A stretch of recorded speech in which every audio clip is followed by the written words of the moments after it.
Hi, welcome back. I'm Barcy, and last week's guest, Melissa Ruiz, really inspired me to talk about what I'm going to talk to you about today.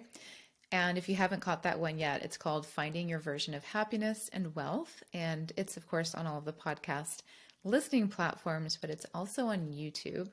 So, Melissa and I talked everything from life shifts to business. But the theme I found really profound after I went back and listened again was that of being. And what I mean by that is this idea of something that I often say, which is, you are enough and you already have everything you need. But what does that really mean? So here's what it doesn't mean. It doesn't mean that there's no growth or healing or shifting or transforming or inviting new energy or raising vibrations.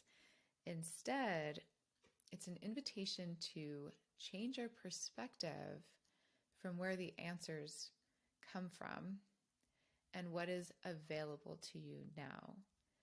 So, the answers to how to get what you want, that being the growth, the healing, the shifts, all of that, the wealth, the happiness, the answer to how to get that is to shift that perspective that it comes from some outside source, from something external from yourself, that there is someone out there with the answer for you. But instead, to consider that the answers, the shifts, the transformation, all of the things are available to you now.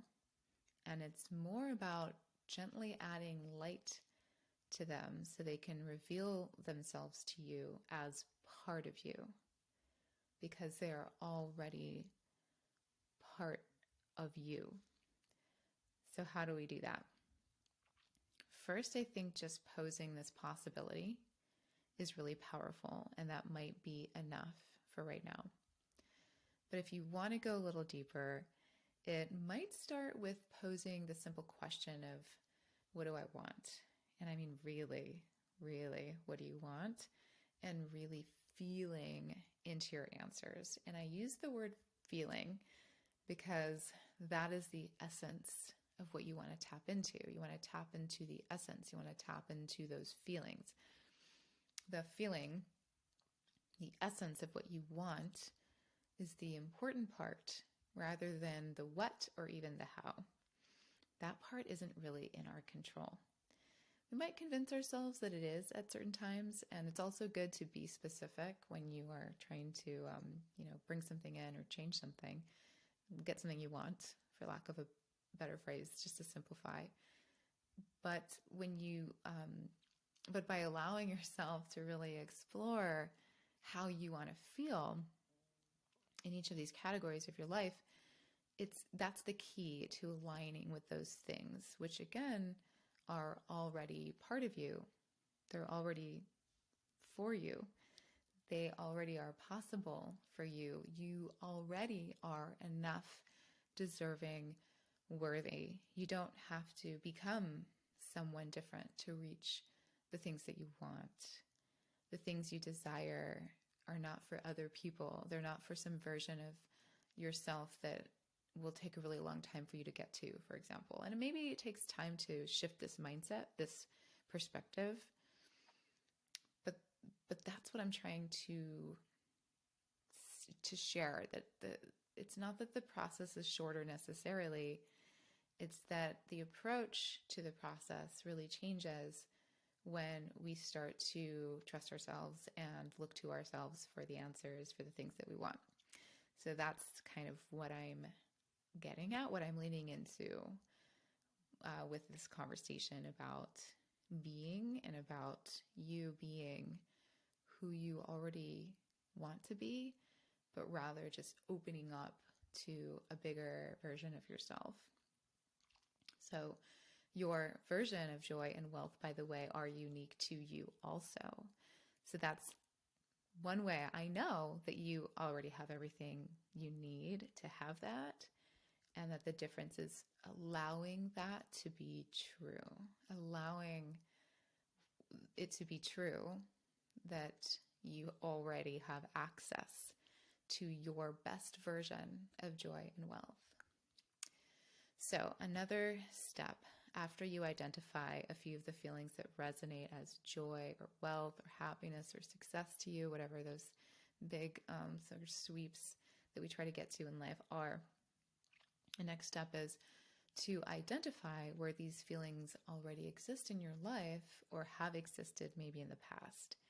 For example, I might notice that the feeling of wealth to me are connected to feelings of security, of freedom, of ease, of abundance, freedom to create, or freedom to just be and not have to think about the future all the time, which is, I do that constantly. So to me, it's shifting into being present. It also feels like freedom of mind and less anxiety. These are my feelings for that I connect to abundance. Um, so I can think of areas or times in my life where I was feeling all of these things, or at least a lot of them. So when I bought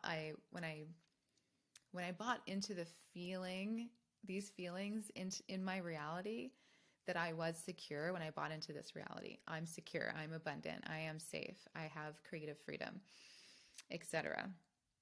Then I lived my life feeling safe, feeling like I had the freedom to create, feeling secure without the added sort of feelings of guilt that often come when I think I should be doing something else than creating, for example, or these feelings of anxiety, which to me feel like the opposite of safety and security. So there are times in my life that I've experienced these realities. And what I often notice is that those times in my life were not necessarily my financially richest moments. That, yeah, my goals now have changed from that time around the amount of money that I'd like to bring in, if I'm connecting it to money. But the fact is that I now know that I know how to feel the way I want to feel when it comes to abundance, and that I now know that it is, I remember, right, that it's very possible because I've done it before. And maybe there are areas of my life that I'm doing it now. So that's kind of the next part we'll get into in a moment. But there are things that I've created in my life during those times of trust and ease and freedom that I can begin to honor. So during those times of freedom, I tend to bring things in that really align with these ideas that I want to feel, to have. You know, harkening back to what we were just talking about, like feelings of success or things that I've accomplished or, whatever. So during those times of the feelings that I wanted to feel, I also created more of them. I created more tangible things in my life that I can now honor. And then I honor those things that I created, and that is an experience of gratitude for what I've allowed myself to bring in to serve me. So this process is what I mean when I talk about a gratitude practice. That process of noticing where we've done this in our lives, noticing how it brought in more of the thing that we want, and noticing the tangible places that it exists for us that we can literally point to. Like, there's my partner in the other room who is a very abundant feeling for me in my life. That was huge to bring in that kind of love for me. So where can we acknowledge these things that we brought in for ourselves and honor them and experience gratitude around that? Because when we do that, we're honoring ourselves and our own power and our own ability. We can be grateful for ourselves. So there's like a self-kindness practice in this too. All of this is always a self-kindness practice because we're working on being kinder to ourselves and acknowledging ourselves. That's a self-kindness practice.